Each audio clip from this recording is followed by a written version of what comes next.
주시는 하나님의 말씀은 스가랴서 14장의 말씀입니다. 스가랴서 마지막 장이지요. 14장의 말씀. 제가 가진 구약 성경은 1324쪽쯤에 있습니다. 스가랴 14장의 말씀을 오늘도 드라마 성경으로 함께 보겠습니다.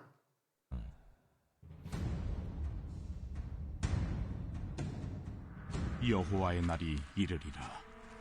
그날에 내 재물이 약탈되어 내 가운데에서 나누이리라.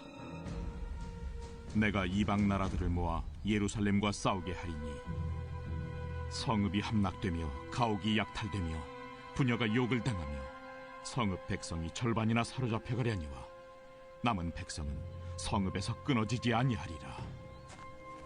그때 여호와께서 나가사 그 이방 나라들을 치시되 이왕의 전쟁 날에 싸운 것 같이 하시리라.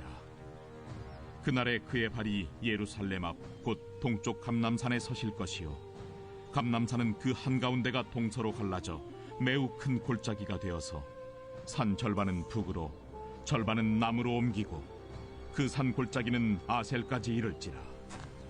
너희가 그 산 골짜기로 도망하되 유다 왕 우시야 때의 지진을 피하여 도망하던 것 같이 하리라. 나의 하나님 여호와께서 임하실 것이요 모든 거룩한 자들이 주와 함께하리라. 그날에는 빛이 없겠고 광명한 것들이 떠날 것이라. 여호와께서 하시는 한 날이 있으리니 낮도 아니요 밤도 아니라 어두워갈 때에 빛이 있으리로다. 그날에 생수가 예루살렘에서 솟아나서 절반은 동해로 절반은 서해로 흐를 것이라. 여름에도 겨울에도 그러하리라. 여호와께서 천하의 왕이 되시리니 그날에는 여호와께서 홀로 한 분이실 것이요 그의 이름이 홀로 하나이실 것이라. 온 땅이 아라바같이 되되 게바에서 예루살렘 남쪽 림몬까지 이를 것이며 예루살렘이 높이 들려 그 본처에 있으리니 베냐민 문에서부터 천문짜리와 성모퉁이 문까지 또 하나넬 망대에서부터 왕의 포도주 짜는 곳까지라. 사람이 그 가운데에 살며 다시는 저주가 있지 아니하리니 예루살렘이 평안히 서리로다.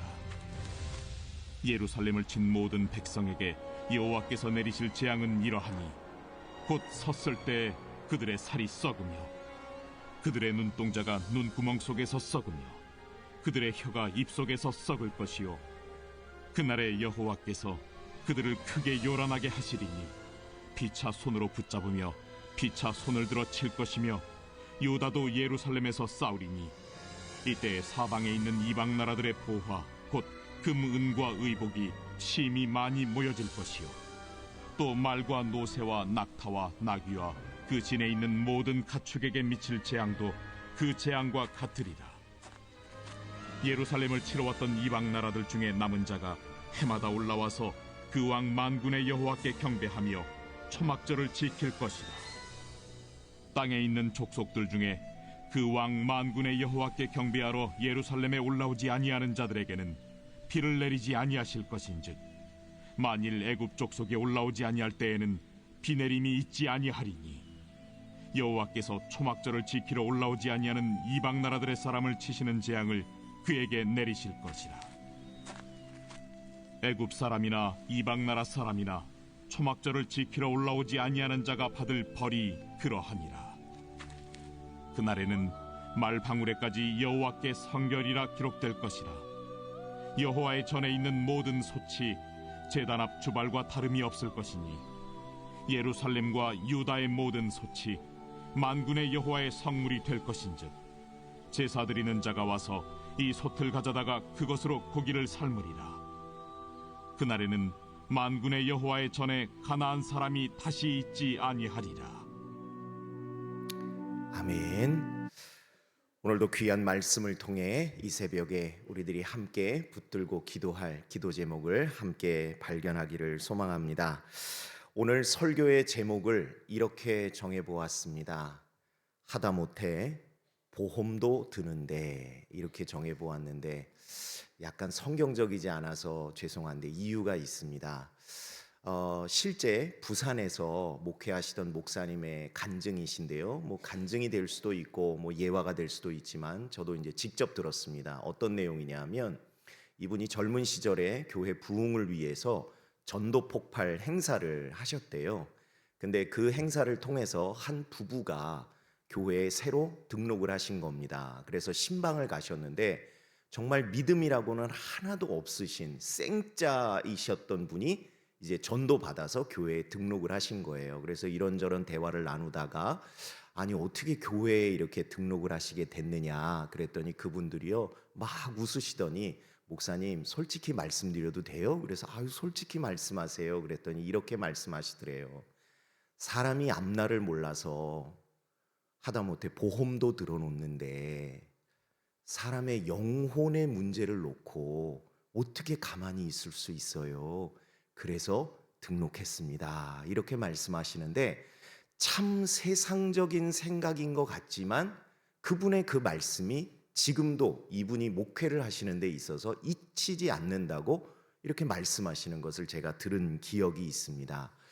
여러분들도 다 보험 한두 개씩 있으시죠?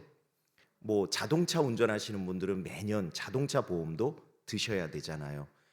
물론 보험이라는 것을 사용하면 좋지만 여러분 우리가 그걸 사용하려고 드는 건 아니잖아요. 하지만 사람의 일이라는 건 모르기 때문에 우리들이 앞날을 위해서 보험도 드는데 그야말로 오늘 성경 말씀을 통해서 우리들이 여러 말씀을 듣지만 반드시 있을 것이다 라고 말씀하신 일에 대해서 우리가 대비나 준비가 없다면 얼마나 우리의 삶이 참 어리석겠는가 그런 생각을 해봅니다. 오늘 이 말씀을 통해서 이 이야기를 통해서 오늘 본문의 말씀을 풀어가고자 하는 이유는 다른 곳에 있지 않습니다. 오늘 이 스가랴서 14장의 첫 번째 절에 분명하게 이렇게 선언하고 시작합니다. 여호와의 날이 이르리라. 여러분 여호와의 날은 반드시 이르는 줄로 믿습니다. 그런데 중요한 건 여호와의 날이 무슨 날이냐 하는 거예요. 그냥 국경일 돌아오듯이 빨간 날 돌아오듯이 아니면 내 생일 돌아오듯이 매년 그렇게 반복되는 의미 없는 날인가? 그렇지 않다는 것이죠. 오늘 이 14장의 내용을 쭉 읽어보았지만 여러분 여호와의 날은요 요엘서의 표현을 그대로 빌리자면 크고 두려운 날입니다. 우리들이 그냥 읽어서 넘길 수 있는 날이 아니에요. 이 여호와의 날은요 정말 무서운 날입니다. 견디기 힘든 날입니다. 그런데 성경은 뭐라고 말씀하시는가? 그 여호와의 날이 이르리라. 그러므로 저와 여러분들이 지혜로운 인생을 살아간다면 늘 우리의 마음 가운데 무엇을 염두에 두어야 하나요? 여호와의 날이 이를 것임을 믿고 우리들이 그것을 준비하고 대비하는 삶을 살아야 하지 않겠는가? 그런데 그 여호와의 날이요 구약 성경에서는 여호와의 날 이렇게 표현되어 있지만 예수 그리스도께서 우리를 위하여 십자가를 지시고 이 땅에 죽으신 후에 부활하셔서 승천하시고 성령께서 오셔서 이 시대를 살아가고 있는 우리들에게는 어떠한 날로 기억이 되어야 하는가? 바로 주의 날이라는 것이죠. 주의 날. 그래서 구약 성경에서는 수없이 여호와의 날이다라고 표현된 그 날이 신약 성경으로 넘어오면 주의 날이라고 기록되어 있다는 사실이죠. 그런데 이 주의 날, 저와 여러분들이 늘 염두에 두고 살아야 할 이 주의 날에 대해서 성경은 공통적으로 표현하고 계시는 것이 있는데 그것이 무엇인가? 마태복음 24장에 보니까 예수님께서 직접 말씀하셨는데 그 날과 그 때는 아무도 모른다. 여러분 이 말씀 너무 잘 아시죠? 아무도 모른다. 누구만 아시는가? 아버지만 아신다. 그런가 하면요, 데살로니가전서 5장 2절 3절에도 보니까요, 주의 날이 반드시 올 것인데 어떻게 오는가? 도적과 같이 임한다라고 되어 있습니다. 그런데 너무 놀라운 것은요, 베드로후서 3장 10절에도 보니까 주의 날에 관한 기록이 있는데 뭐라고 되어 있는가? 주의 날이 도둑같이 임할 것이다. 예수님의 말씀도, 사도 바울을 통해서 하신 하나님의 말씀도, 베드로 사도를 통해서 하나님이 하신 말씀도 다 동일하게 고백하고 있는데 뭐라고 고백합니까? 주의 날은요, 아무도 모른다는 거예요. 그러나 반드시 오는데 어떻게 온다고요? 도둑같이 임한다는 겁니다. 여러분, 도둑이 물론 벌건 대낮에 아무도 없는 집에 들어가는 도둑도 있지만, 밝은 빛 가운데 도둑이 자기를 다 드러내놓고 그러고 나 도둑질 한다 알리고 오든가요? 그렇지 않잖아요. 그렇죠? 그래서 데살로니가전서 5장에서는요, 표현 한 가지를 더 넣어요. 주의 날이 도둑같이 이르는데 하나를 더 넣습니다. 밤에 도둑같이 임한다는 겁니다. 이 밤이 우리가 살아가는 깜깜한 밤일 수도 있지만 우리들이 영적으로나 육적으로나 대비하기 쉽지 않은 그러한 때에 갑자기 임할 수도 있다는 것이죠. 그러므로 이 여호와의 날, 주의 날, 또 다른 곳에서는 하나님의 날, 그리스도의 날이라고 표현하는 이 모든 날에 가장 핵심되는 공통점은 무엇인가? 반드시 올 것이고, 그런데 언제 올지 모른다. 그러므로 저와 여러분들이 이 날을 대비하기 위해서 어떻게 해야 되는가? 성경은 그래서 늘 강조하는 것이 그 표현입니다. 저를 한번 따라 하실까요? 깨어 있으라. 네. 그런데 오늘 이 새벽에도 여러분들 밤 새고 오셨나요? 아니죠. 주무시고 나오셨잖아요. 저도 잘 자고 나왔어요. 우리는 육신이 약해서 잘 수밖에 없어요. 그러니 이 늘 깨어 있으라는 건 우리가 잠을 자지 않고 깨어 있으라는 말씀이 아니라 우리의 영적인 차원에서의 깨어 있음을 강조하시는데, 우리가 영적으로 깨어 있는다, 영적으로 깨어 있어야 된다, 늘 그런 말씀을 듣지만 도대체 우리들이 영적으로 깨어 있는다는 게 그렇다면 여러분 무슨 의미일 것 같으세요? 저도 잘 몰랐어요. 그냥 영적으로 깨어 있으라, 아멘. 어떻게 깨어 있는 것일까? 근데 답은 성경에 다 있더라고요.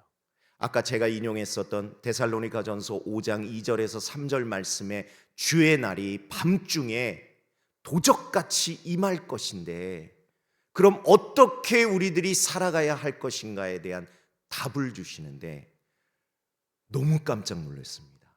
우리들이요, 그동안 너무 잘 알고 있던 말씀이 바로 영적 깨어 있음을 위한 방법의 말씀이었다는 것이죠. 데살로니가전서 5장, 그러면 여러분 무슨 말씀이 생각나세요? 16절부터 18절까지의 말씀. 항상 기뻐하라, 쉬지 말고 기도하라, 범사에 감사하라. 이는 그리스도 예수 안에서 너희, 바로 저와 여러분 한 분 한 분을 향하신 하나님의 뜻이라고 말씀해 주셨더라고요. 아하. 그냥 주신 말씀이 아니라 우리들이 영적으로 대비하고 주의 날을 준비하고 있어야 하는데 어떻게 하고 있어야 하는가? 그렇구나. 항상 기뻐. 쉬지 말고 기도하고 범사에 감사하라. 그럼 이제 구체적으로 우리들이 어떻게 이걸 실천해야 될지 우리들이 이 새벽에 이걸 나눠야 되지 않겠습니까? 여러분, 항상 기뻐하라는 말씀이 무슨 뜻일까요? 여러분은 누구를 바라볼 때 기쁘세요? 여러분이 사랑하는 대상을 바라볼 때 아마 기쁘실 거예요. 여러분의 자녀, 여러분의 뭐 사랑하는 뭐 남편, 아내, 뭐 여러분 젊은 시절에 연애하실 때 어떤 애인 누구를 바라볼 때 여러분 그냥 바라보는 것만으로도 기쁘지 않으셨어요? 그 사람이 나한테 무엇을 해줘서가 문제가 아니라 그냥 그 존재 자체가 너무너무 기쁘지 않으셨어요? 항상 기뻐하라. 도대체 뭘 기뻐하라는 건가? 기뻐할 거리가 없는 이 세상에서 하나님은 무엇을 우리들에게 기뻐하라고 하시는가 하실 때요, 성경에 그 답이 있더라고요. 성경은요, 우리들에게 분명히 선언합니다. 시편 37편 4절에 보니까 또 여호와를 기뻐하라. 여러분, 우리들은 늘 여호와 하나님을 기뻐해야 될 줄로 믿습니다. 그러한 하나님을 향하신 우리들의 기쁨, 우리들의 사랑이 어디서 제일 잘 드러날까 생각해 보니까요, 예배더라고요. 예배는 오로지 대상이 하나님 아니십니까? 하나님을 향해서 우리들의 기쁨과 감사와 찬양을 올려드리는 시간 아닙니까? 그러므로 여러분, 우리 불꽃교회는요, 하나님께 드리는 예배에 최선을 다하는 그러한 교회가 되기를 간절히 소망합니다. 왜냐하면요, 좋은 응답의 약속이 있기 때문입니다. 아까 말씀드렸던 시편 37편 4절에 보니까 또 여호와를 기뻐하라 이렇게 끝난 게 아니에요. 그가 내 마음의 소원을 내게 이루어 주시리로다. 아멘. 여러분, 우리들이요, 하나님을 기뻐하고 하나님께 최선을 다하여 예배드리면요, 하나님이요, 우리들의 마음을 기쁘게 이루어 주신다는 사실입니다. 그러므로 어떠한 예배를 드리시든지 그 예배에 최선을 다하심으로 하나님께서도 기뻐 여러분들의 마음의 소원을 들어주시는 우리 불꽃교회가 되기를 간절히 소망합니다. 그러면 쉬지 말고 기도하라는 건 뭘까요?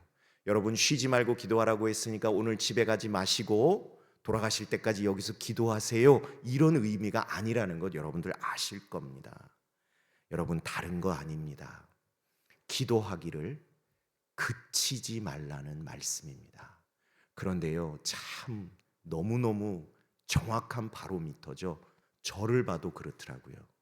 제가 신앙에 문제가 생기고 마음에 힘듦이 있고 그러면 제일 먼저 뭐가 멈추냐면 기도가 멈추더라고요.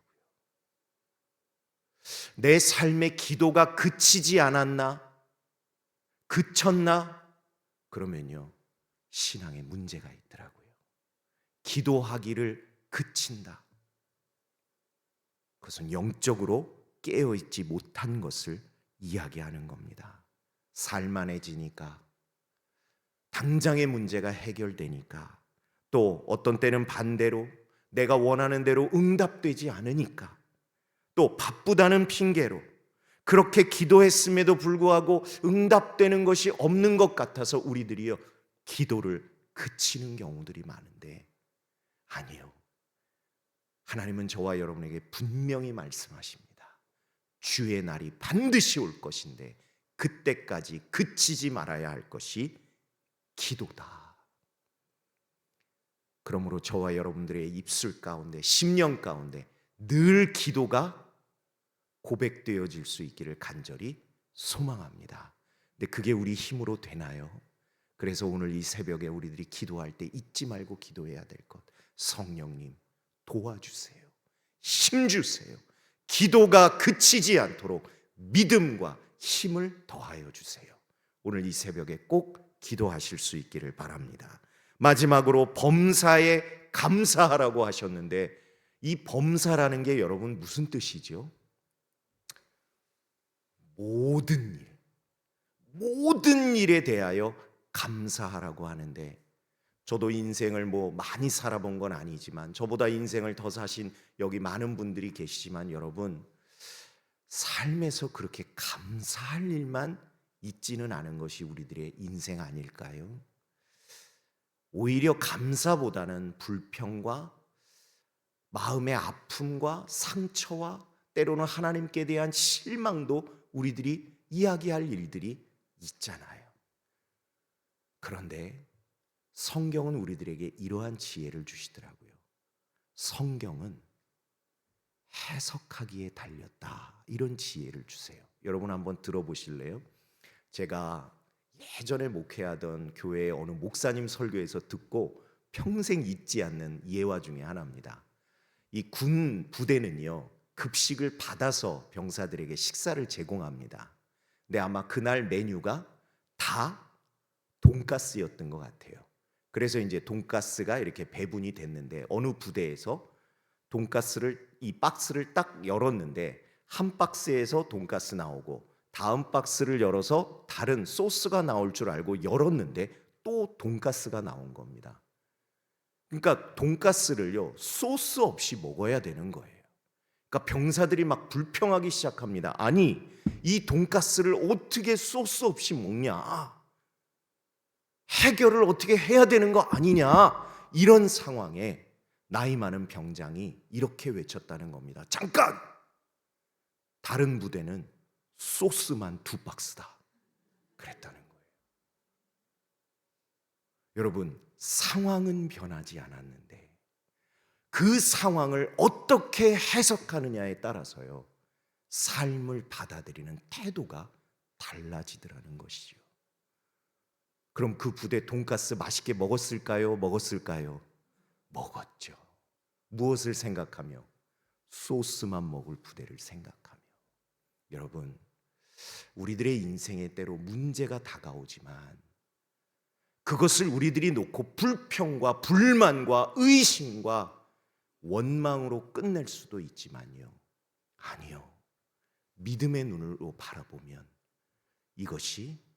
이것을 통하여 하나님이 나에게 무엇을 말씀하시고자 하시는가, 우리들이요 재해석할 수 있다는 사실입니다.